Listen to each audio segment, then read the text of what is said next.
আজকে আমি তোমাদের দারুণ মজার খাসির মাংস রান্না করে দেখাবো, একদম বিয়ে বাড়ি বাকি রেস্টুরেন্টের মতো। আর এই খাসির মাংস তরকারি খেতে যেন বন্ধুরা এত ভীষণ মজা হয়। আমি তোমাদেরকে আজকে সেই সিক্রেট মশলা দিয়েই মাংস রান্নাটা দেখাবো। আর মাংসটা দেখো কত সুন্দর হয়েছে, আর তরকারিটাও খেতে হয়েছে ভীষণই মজার। এই তরকারিটা রান্না করে কিন্তু তোমরা ঘরে একা বসে খেতে পারবে না, এত সুন্দর সেন্ট বের হয়।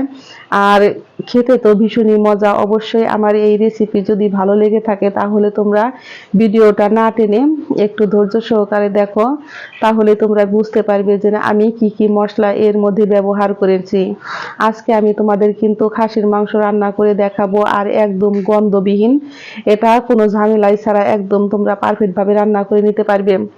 দেখো আমি এখানে নিয়েছি শুকনা লঙ্কা, নিয়েছি 6-7টা, একটা তেজপাতাকে ছোট ছোট টুকরো করে নিয়েছি, জিরা, গোলমরিচ, এলাচ, দারচিনি, অল্প একটু নিয়েছি চিনি গুঁড়া, পোলাও চাল। দেখো আমি ফ্রাই প্যানের মধ্যে দিয়েছি কিছু পেঁয়াজ কুচি, আর দিয়েছি অল্প পরিমাণে আদা কুচি, আর দিয়েছি রসুন কুচি। এখন সমস্ত উপকরণ দিয়ে আমি কিন্তু একটু ভালো করে ভেজে নিয়েছি। আর দেখো এর মধ্যে আমি দিয়েছি 6-7টা শুকনা লঙ্কা, আর দিয়েছি তেজপাতা শুকনো লঙ্কা দিয়েও ভেজে আমি দেখো এর মধ্যে এখন দিয়ে দিচ্ছি সমস্ত মশলা। আর সমস্ত মশলা দিয়ে দেখো আমি ভালো করে ভেজে এখন শিলপাটায় কিন্তু আমি এগুলো বেটে নিব। আর যদি তোমরা কেউ মিক্সারে ব্লেন্ডার করতে চাও তাহলে করতে পারো, কিন্তু আমার কাছে মশলা একটু পাটায় বেটে রান্না করলে খেতে ভালো লাগে। আর খাবো যেহেতু, কেন কষ্ট করে একটু মজা করে খাবো না? কারণ কষ্ট করলেই তো কষ্টর ফল ভালো হয়। অবশ্যই তোমরা রান্নাটা দেখলেই বুঝতে পারবে। আর খেতেও হয়েছে দুর্দান্ত মজার বন্ধুরা। দেখো কড়াইতে আমি দিয়ে দিয়েছি বেশ পরিমাণে একটু সরিষার তেল, আর দিয়েছি একটা তেজপাতাকে অর্ধেক করে। এর মধ্যে আমি দিয়ে দিয়েছি গোটা জিরে, এলাচ, দারচিনি। আমার ফোড়নটা কিন্তু লাল লাল হয়ে আসার পর এর মধ্যে আমি দিয়ে দিচ্ছি বেশ কিছু পরিমাণে পেঁয়াজ কুচি। আর পেঁয়াজ কুচি দিয়েও আমি ভালো করে দেখো ভেজে নিয়েছি। এখন এর মধ্যে আমি দিয়ে দিচ্ছি বড় 1 চামচ লবণ, আর দিয়ে দিচ্ছি বড় 1 চামচ হলুদের গুঁড়া। এখন সমস্ত উপকরণ দেখো আমি ভালো করে কষিয়ে নিব। আর যতক্ষণ আমি ভালো করে কষাবো যাতে নাকি আমার মশলার কাঁচা গন্ধটা দূর হয়ে যায়, ততক্ষণ পর্যন্ত আমি মশলাটা কষিয়ে নিব। দেখো মশলাটা কষাতে কষাতে আমার কিন্তু মশলার উপর দিয়ে তেল উঠে এসেছে। এখন আমি এর মধ্যে দিয়ে দিব বেটে রাখা মশলা। এর মধ্যে কিন্তু আমি আর কোনো গুঁড়ো ব্যবহার করব না। দেখতেই পারবে যে না আমি এই মশলা দিয়ে কত সুন্দরভাবে আজকে আমি তোমাদেরকে খাসির মাংস রান্না করে দেখাচ্ছি। আর দেখো অল্প একটু জল দিয়ে আমি মশলাটাকে আর একটু কষিয়ে নিব।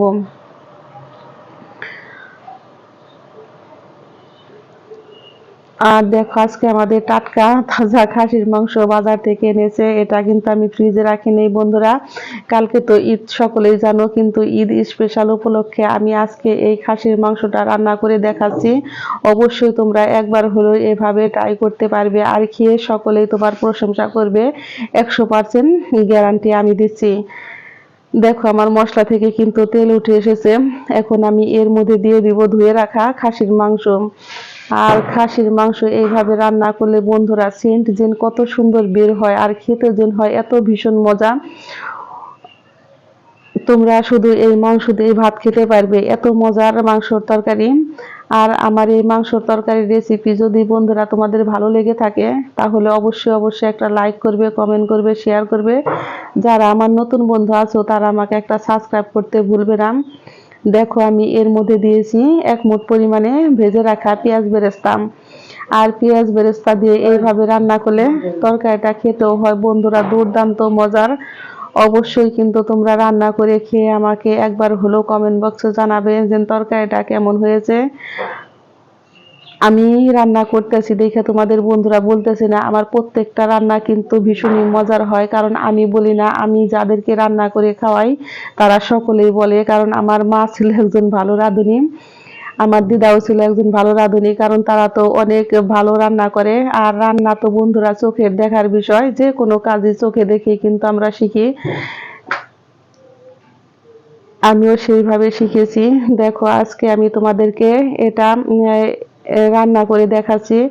আর বন্ধুরা দেখো, আমি কিন্তু এই খাসির মাংসতে কোনো জল ব্যবহার করব না কষানোর সময়। এটাকে আমি ঢেকে ঢেকে বেশ কিছুক্ষণ ধরে কষিয়ে নিব, যতক্ষণ পর্যন্ত আমার মাংস নরম না হয় ততক্ষণ পর্যন্ত আমি এইভাবে কষিয়ে নিব।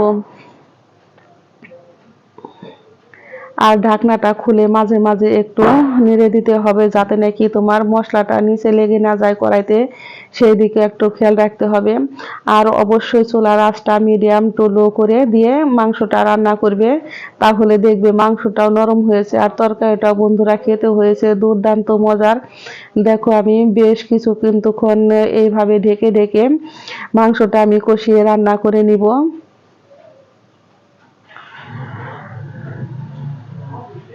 আমার মাংসটা কষানো হয়ে গেছে,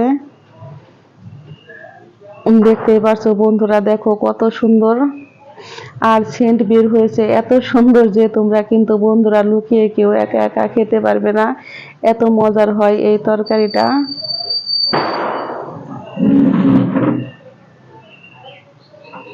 আমি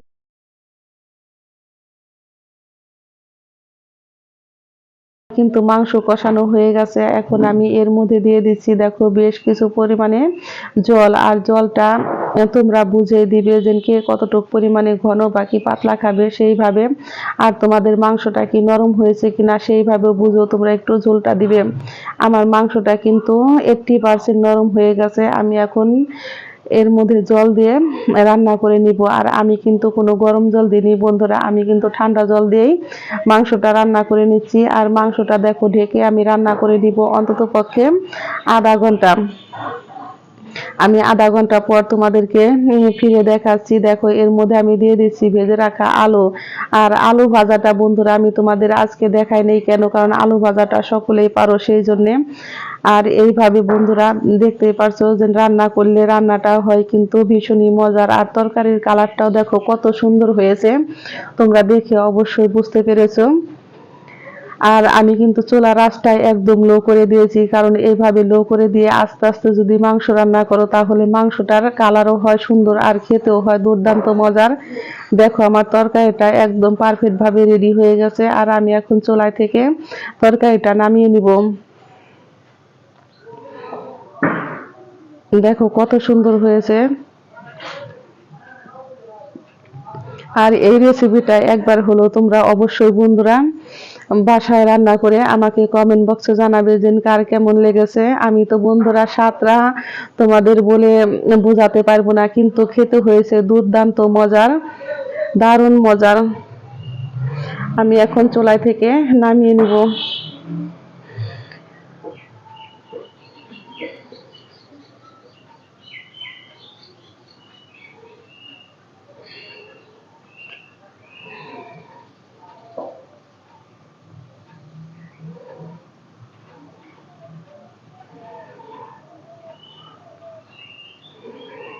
দেখো, আমি একটা বাটিতে তোমাদেরকে অল্প কিছু মাংস উঠিয়ে দেখাচ্ছি, আর দেখে অবশ্যই তোমরা বুঝতে পারবে যে মাংসটা একদম পারফেক্ট ভাবে তৈরি হয়েছে।